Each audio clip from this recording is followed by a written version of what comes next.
tout coup dans la tête. Dans le système à leakage. Pour mécher comme matanga papa. Le regard en internet ou l'autre, émission où il y a déontologie à émission TU. Artiste mobile, pourquoi ils sont disant dans la baisse, dans la guinélo. Voyez, mon tout dans respect. T'as les héritiers dans les gars, on a respect dans le bar. Il est trop poli, on comprend. Reste pas à lui, mon frère. On comprend. Congo, il y a un talent mystique, il y a un artiste qui a somme au Congo. Congo est venu sur la date de vivance. Congo est venu sur la Innocent Balumi. Il y a un Congo, il y a un Congo à Cannes. Innocent Balumi sort à Cannes, on a scandale. Si ça m'a belle. Innocent Balumi. Deux personnes ont vu que pour le long, on a pour le support. Non. À Congo, Congo va se faire une tête et calme. Innocent Balumi. Olani.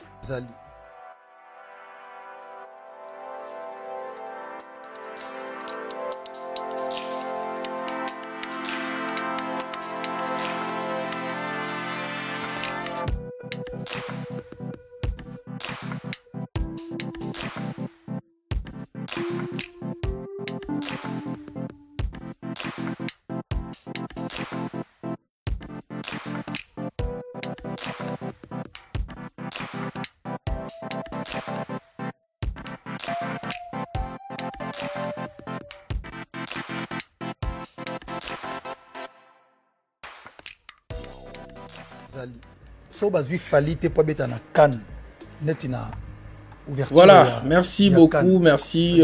Voilà, mesdames et messieurs, bonjour, bonsoir.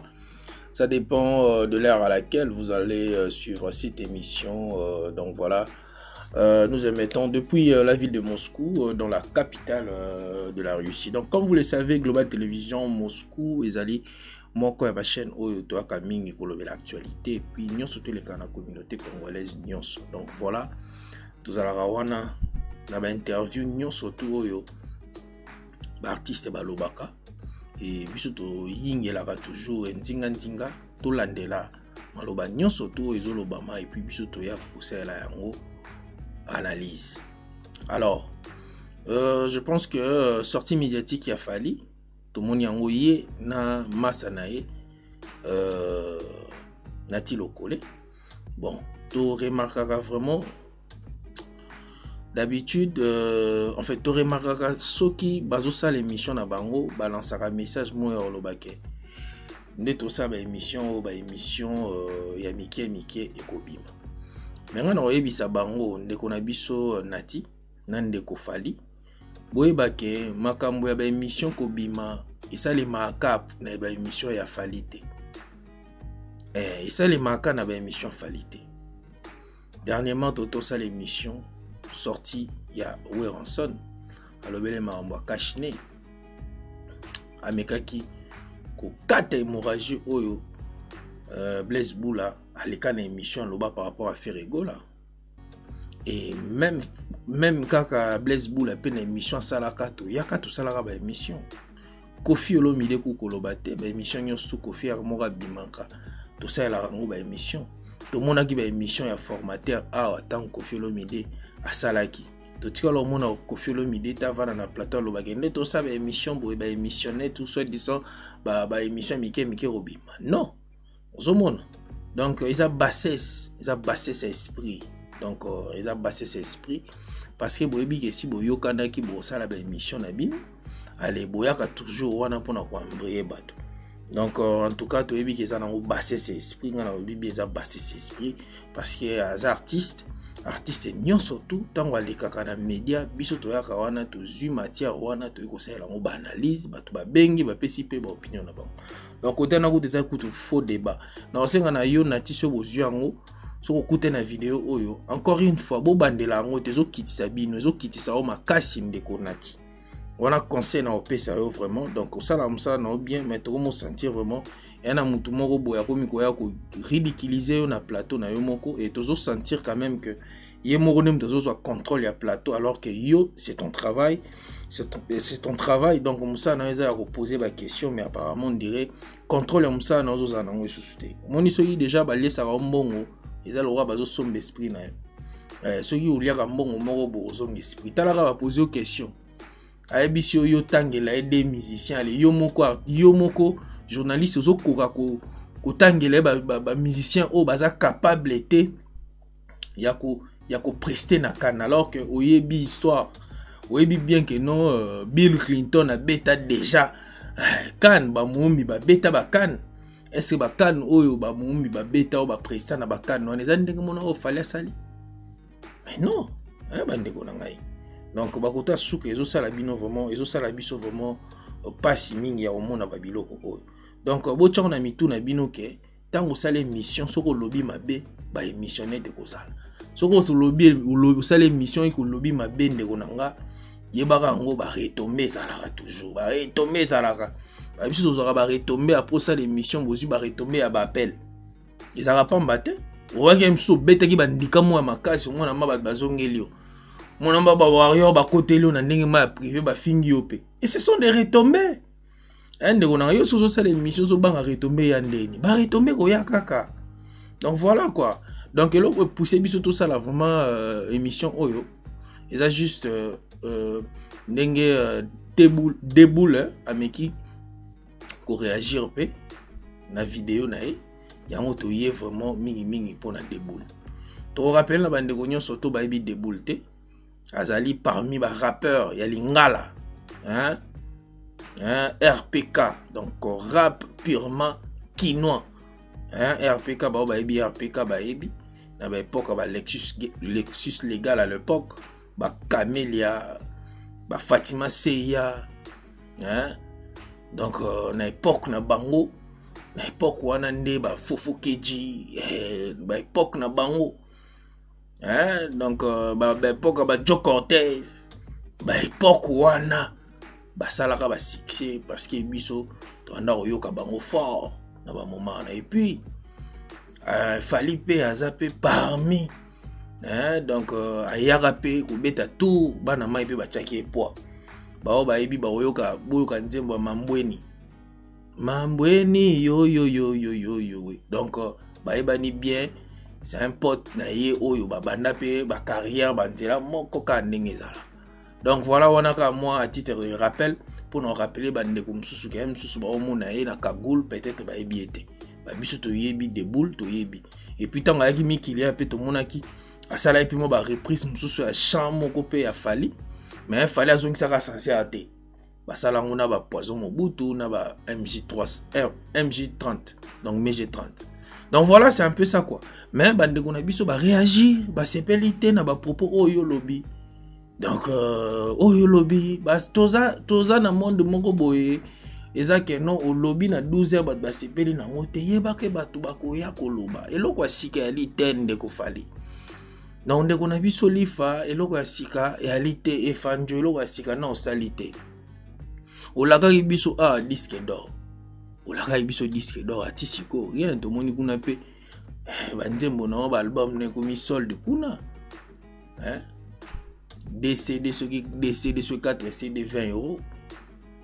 Hein toujours mon yango hein oso sa eloko te to tchela bino suni botala kasi quand même bo mona to moni ba DCD kuna o DCD combien DCD DCD voilà ba komi kutu faire écoute azan album na marché te un album te il y a cela 5 ans yango faire azan album te mais tala kutu concert à faire ils a cher koleka album na auto soit qui on a ndombolino zomon ba okosa te bandeko na ngai eza moment ya ko travailler yango wana bomoni 4 CD 20 €. Mais concert à faire au Dimba, je crois acoustique, mon faire à bêta yango, ils a combien? Ils a combien? 20 à 60. Yo album, ils ont été gâtés. Tout ce qu'on a goûté à te que non faire bâti solde. De konangai.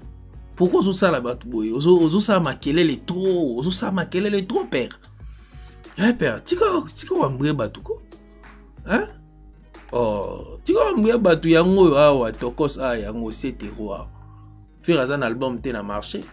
Bon yoka kiyoki faire ko yoki c'est bien kiyoki na février Bo se préparer. Yango na mutakoba yango muta publier yango ndomboli no leader.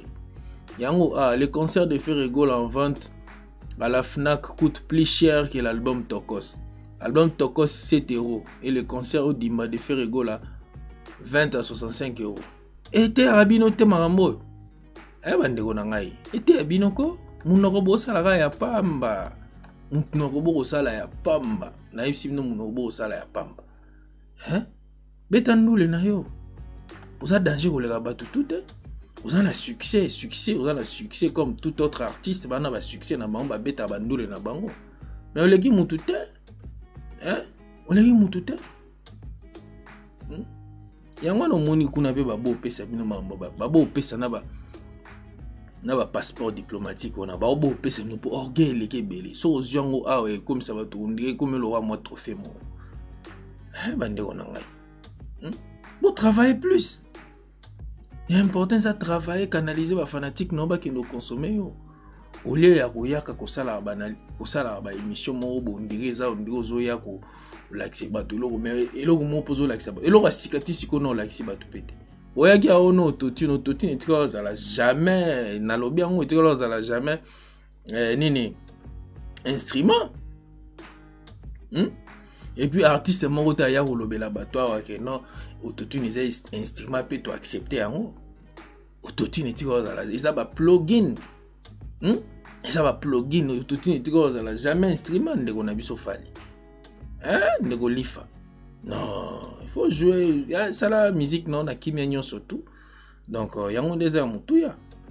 Donc voilà quoi, c'était un peu ça donc l'autre il a qui mingi vraiment de vidéo ya ndeko Deboul Bindi, il pas lancé message na to tchela bino boka message na et puis to tchela bino pe message ya ndeko na biso Christine. Donc voilà.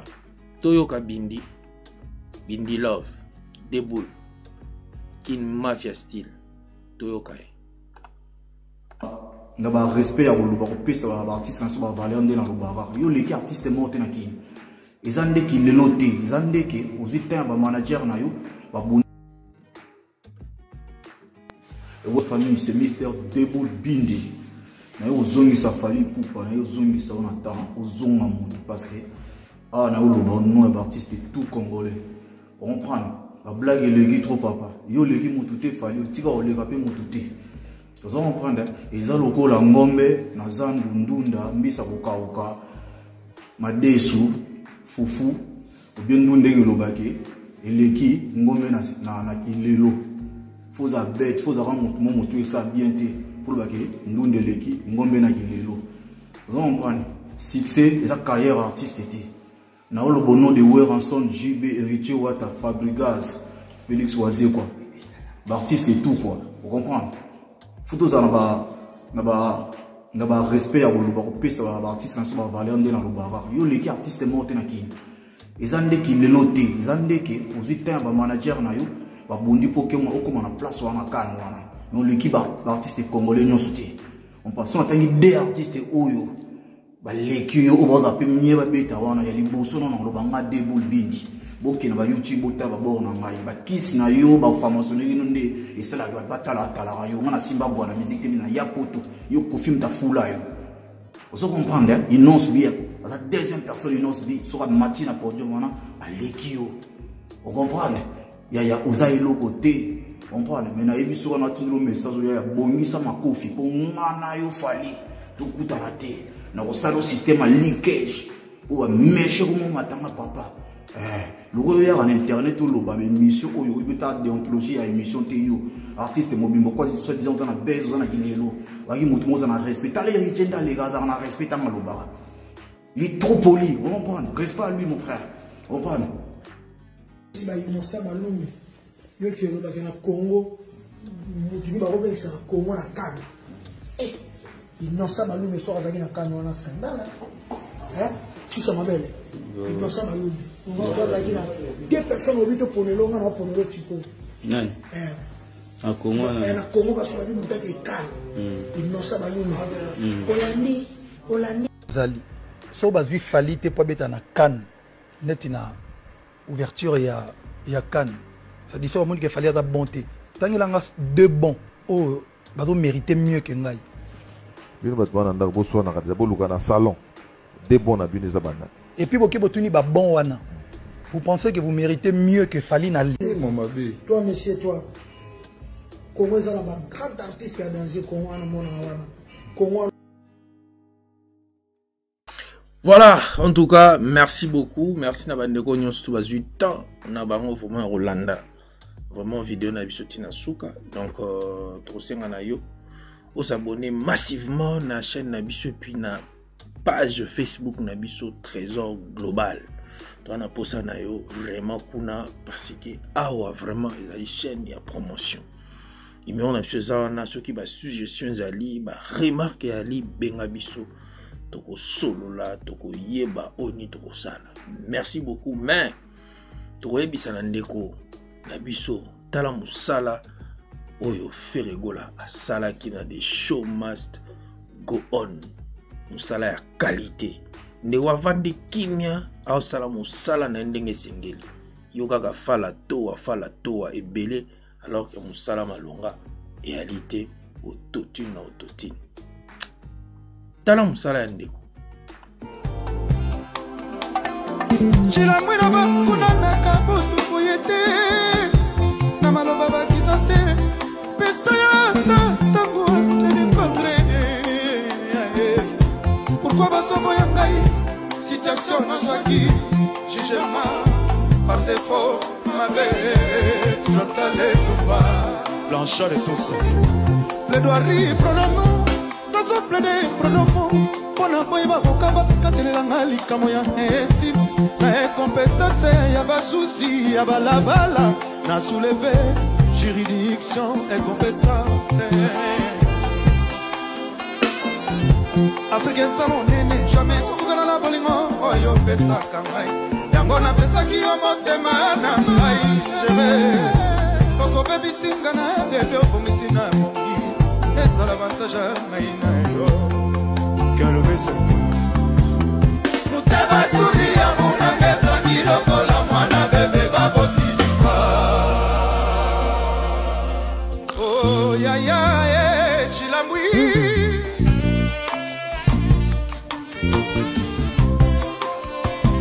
Oye bisanga soki Olingo esilie Nazonga nanga boka babotiba nayo Mwana mutu asalelo